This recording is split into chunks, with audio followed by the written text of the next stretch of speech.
stopped by the Cycle Gear to pick up my new tires for the Triumph. Alright, so I got the rear tire back on.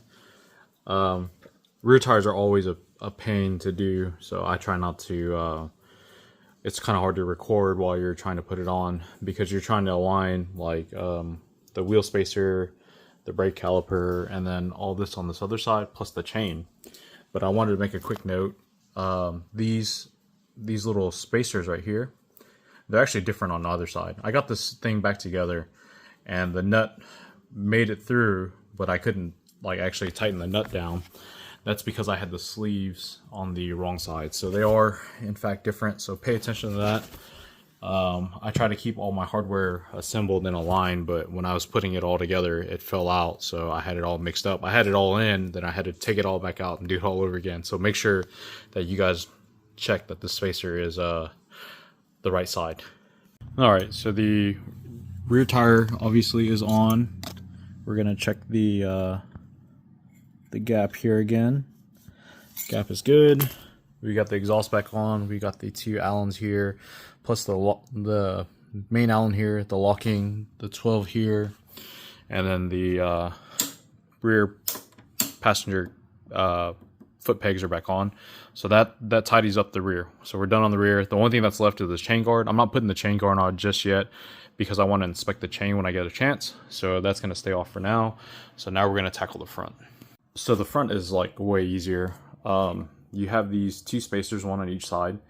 So people will try to align the rim, the spacer, and all that at the same time. Don't do that.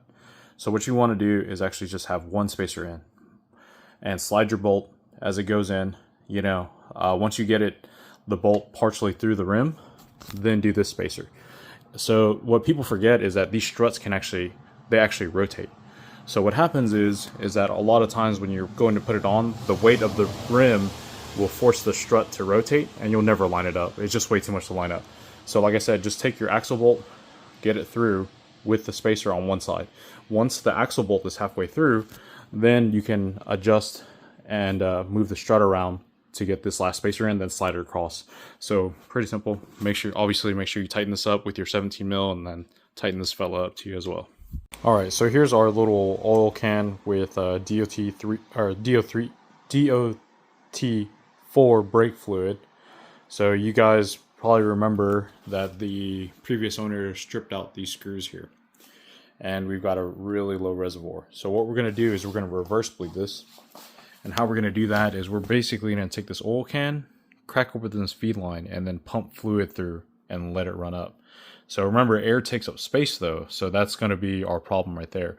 So what I'm thinking about doing is cracking the line off of it, but let me try to fill it up first and see what we can get out of it. You guys would not believe it, but without even having to open this or cracking this line, I was able to get this thing 3/4 full, and the pedal feels, or the lever feels pretty good. It's not perfect, so we'll let it sit for a little bit and then just kind of see, but we finally got it on the low line.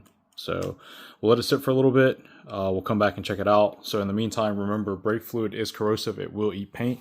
So we're going to go rinse all this stuff off really quick, plus my hands, and then we'll get back to it. Okay, we got it rinsed off. It is corrosive, but it does take a little bit of time. You're not going to just put paint, or it's not going to hit the paint and then just start falling apart. What I like to do is just kind of take a rag like so, just hit it with some water, and then just wipe it all down. So, and then that should be good. So let's see what the verdict says about this lever. Not bad. Did not bottom out like it did yesterday. So we have some there. This is enough for me to ride it to the shop where I can get tools and try to remove this and then actually bleed it correctly, but this will actually work. So just a little quick tip for you guys there. All right, I just took it on its first ride. When I traded for this bike, I didn't even ride it, to be honest with you. I just took it home. So a few things. Brakes, okay, not perfect, but okay. Rear brake, we know the pads are kind of weak on that. The codes that we had for this were on the wheel speed sensors. Now, here's what I have learned. that if the rear wheel speed sensor is not working, you don't get speed. So we get speed, so that's a good sign. That tells me that the front one is the problem. Fuel level, unfortunately, still is not working. It is a full tank. It's not working. Gearbox is a little on the crunchy side, but it does have the maintenance warning light, so it's probably due for an oil change. So right now I'm letting it come up to temp, and then I'm going to shut it off and then check the oil level on it to see how it is. You know, with a wet gearbox, if the oil's old or not good, then that's going to definitely cause it to be a little crunchy. All right, bike's warmed up, and it's definitely on the low side. Looks like there's a little bit of oil leak on the lower pan. I'm not sure if that's like an oil leak or if that's water, because it is raining outside. But it's definitely low, so I guess it's also time that we're gonna have to order a oil filter and oil change for this guy. But yeah, hopefully that's the reason why it's super crunchy. But other than that, not too bad, I suppose. I'm not really sure what that is. It doesn't seem like it's leaking. Touching it doesn't have an oily residue. Please don't burn me. That's not oil. That's definitely water. So hopefully that's just water being picked up or something. But it doesn't seem like it's oil. Well, I don't know. It has a telltale sign of an oil leak here, as far as I can tell. So maybe it is leaking oil. Either way, it's low. It needs to be changed. So we'll change it and then clean this up, and then we'll diagnose it again. So hopefully it's nothing major.